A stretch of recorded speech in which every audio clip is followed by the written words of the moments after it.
All right, let's get into Tame now, right? So November 6th, 2022, Tame passes away.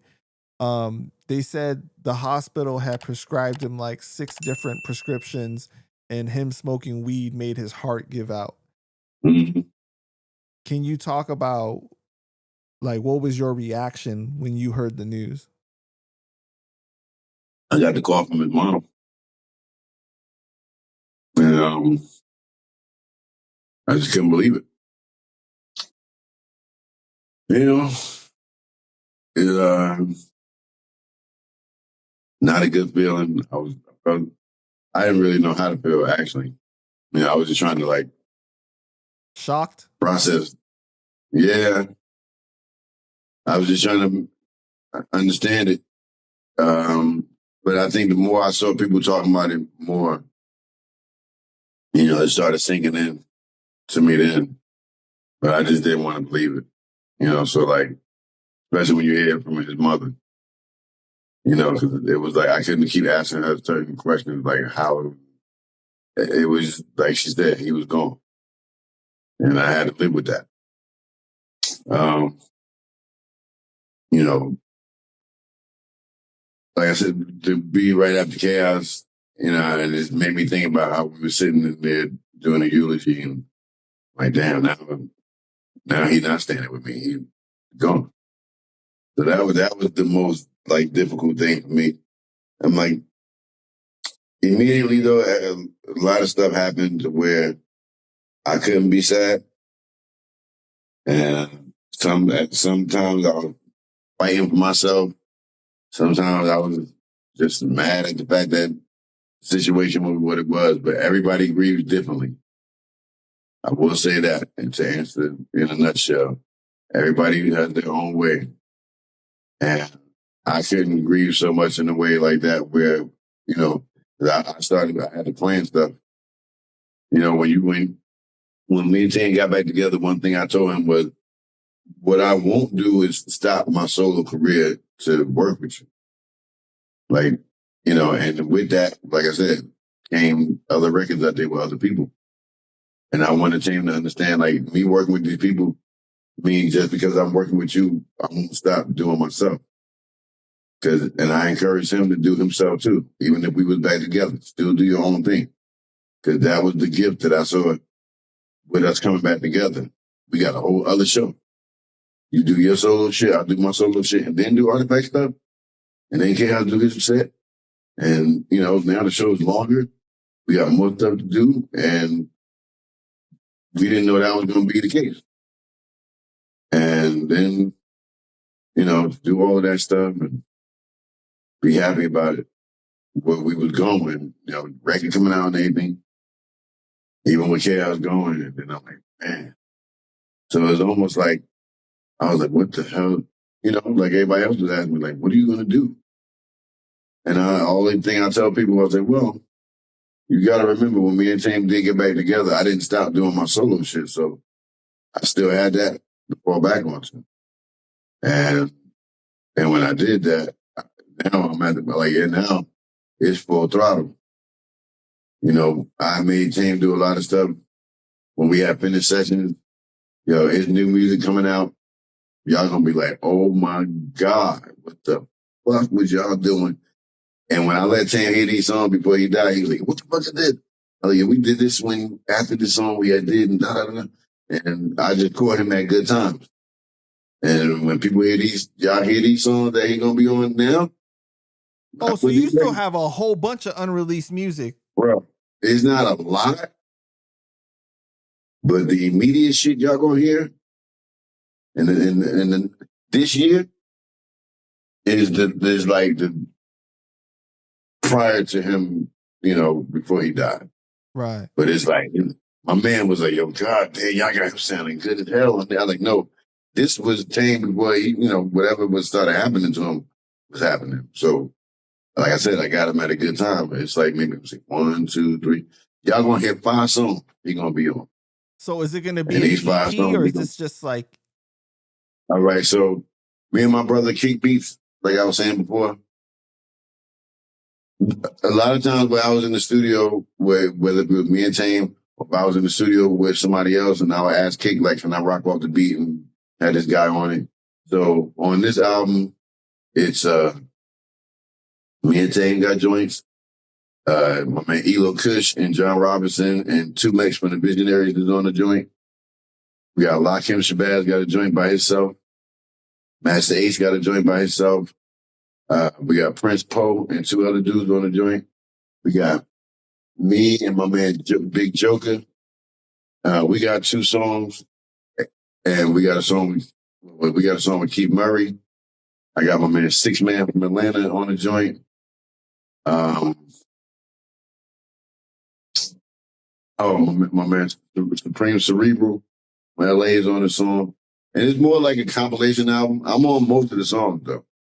Like with or without Tame. Me and Sadat got a joint on there. It's crazy. If you could think about, say, like a Marley Marl In Control album, Right. it's like that. It's like that. When is that coming out? I just submitted it to Fat Beats to check out. So far so good. Yeah. Hopefully we're gonna see how they feel about it. It's funny because Eclipse is my man, and he you get a lot of music sent to him. When I told him on paper who was on the record, he said the exact same thing. He said, "Sound good on paper, Ella." And I had to laugh at it. I sent him back laughing emojis, and I said, I had to laugh at that because I understood why you said that. In his mind, that's like a lot of cats. You know what I'm saying? Like, shit, that sounds good. Just look at that shit on the paper. But how is it? I was like, no. And I told him, I was like, I'm confident. And then I put the fingers crossed emoji. I was like, yo, you're going to like it, though. You're going to like it. And he heard some of the song. He's like, yeah, this shit is fucking real crazy.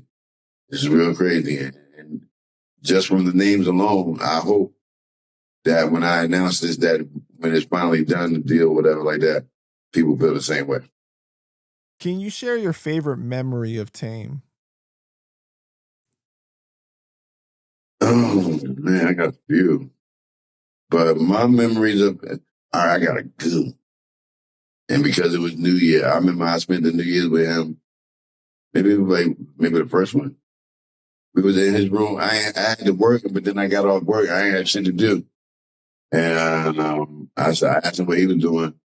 He said, nothing. I went to the liquor store, got a bottle of Nando's. We popped that. And this is at the time I didn't smoke. So like I bought some bud. And I was just drinking. We drinking vodka. We had some beer, 40s and shit. Like he just got twisted. And this was like when I kind of first met him. So I felt from that night, like it was just me and him. I went home afterwards. But like that, things like that was what made me close to him. I used to cut his hair. So early on, when y'all seen us on MTV with Brand Nubian, my man Polar White, y'all see him on TV. That was me cutting all their hair. So like anytime we had to get ready for something, he would call me, yo, I need my shit chipped up, yo. So for me, that was he trusted me, so that was personal for me. So like anything like that, like that made him feel like, me and Tame didn't have no other brothers and sisters. Like immediately, to him. So I was the next best thing to that. Like me and him. And that's how we were successful with a lot of things we did. I loved him for the fact that he showed me a lot about myself. He taught me a lot about how to, he didn't never say nothing to me rhyme-wise.